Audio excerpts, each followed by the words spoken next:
అందరికీ జై భీమ్. నిన్న ఉదయం నేను ఒక వీడియో మన ఛానల్ అప్లోడ్ చేశాను.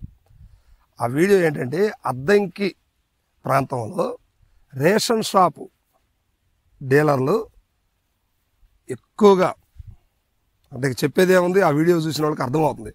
వాస్తవానికి ఆ వీడియో చాలా తక్కువ మంది చూశారు, అయినా వాళ్ళ దందా సాగిస్తున్నారని ఆ వీడియోలో నేను వివరించడం జరిగింది. దీని తర్వాత నెక్స్ట్ మంచి వీడియో చేద్దామని కూడా మన ఛానల్ ప్రేక్షకులందరూ కూడా చెప్పడం జరిగింది. అయితే ఏం జరిగిందంటే ఈరోజు ఉదయం ఒక అనౌన్ కాల్, అంటే సిస్టమ్ నుంచి కావచ్చు, అంటే నెంబర్ ఏం పడలేదు, ఆ కాల్ నాకు చేయడం జరిగింది. ఒకడు చేసి భయంకరంగా బెదిరించాడు. అంటే నేను అనుకుంటున్నారు వాళ్ళు బెదిరిపోతారని అనుకుంటున్నారు వాళ్ళు, కానీ నేను బెదిరిపోయే రకం కాదు. బెదరగొడితే ఇంకొంచెం ఎక్కువ చేసే రకాన్ని, అది వాళ్ళకి తెలియదు. ఆ విషయం అంటే నా గురించి తెలిసిన వాళ్ళకి తెలుసు అనమాట. సో దాంట్లో ఏం వివరించారంటే రేషన్ డీలర్లు అక్రమంగా రేషన్ అమ్మేస్తూ రేషన్ ఇవ్వకుండా ఒక్కరోజు మాత్రమే ఇస్తున్నారు, అధికారులకు కూడా ముడుపులు అప్పచెప్పి వాళ్ళ దగ్గరకు రానియకుండా చూసుకుంటున్నారు అనే కోణంలో నేను వీడియో చేయడం జరిగింది. సో దానికి సంబంధించి ఎవడికో గుచ్చుకున్నట్టుంది అది. వాడు నాకు, అరే నేను ఒక్కటే మాట చెప్తా, నీకు ధైర్యం ఉంటే, భయం అనేది లేకపోతే నీ మొబైల్ని చేసి ఎందుకు ఇట్లా పెట్టావని అడుగు. ప్రేమగా మాట్లాడవచ్చు, కోపంగా మాట్లాడచ్చు, లేకపోతే నిన్ను కొడతానని చెప్పి ఫోన్లో మాట్లాడచ్చు. అంతేగాని నువ్వు అనౌన్ నెంబర్ నుంచి కాల్ చేస్తే, అంటే నువ్వెవడో తెలియకపోవచ్చు, కానీ నువ్వు వీళ్ళకి సంబంధించిన వ్యక్తివే కదా, ఆ విషయం అందరికీ తెలుసు. నువ్వు ఎంత ఎక్కువ చేసినా ఇక్కడ భయపడేవాడు ఎవడు లేడు.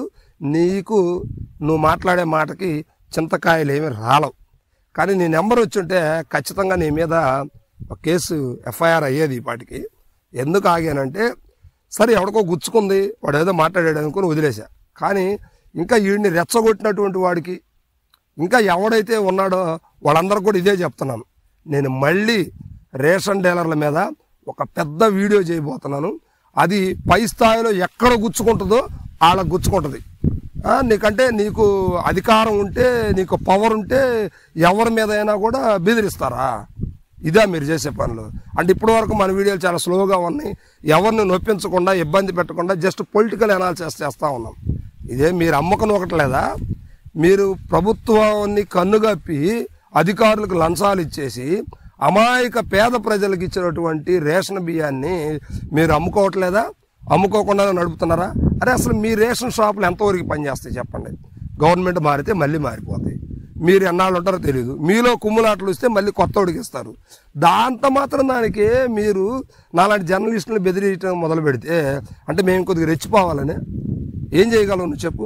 సో ఇదే చెప్తున్నాను, రేషన్ డీలర్ల మీద మంచి ఆర్టికల్ ఒకటి త్వరలో రిలీజ్ చేయబోతున్నాను. నీకు దమ్ముంటే, ఆపుకునే శక్తి ఉంటే, నీకు నువ్వు ఎవరు చెప్పుకుంటావో, ఎవరి ద్వారా మాట్లాడతావో ఇప్పుడు చూస్తాను నేను. Okay, thank you.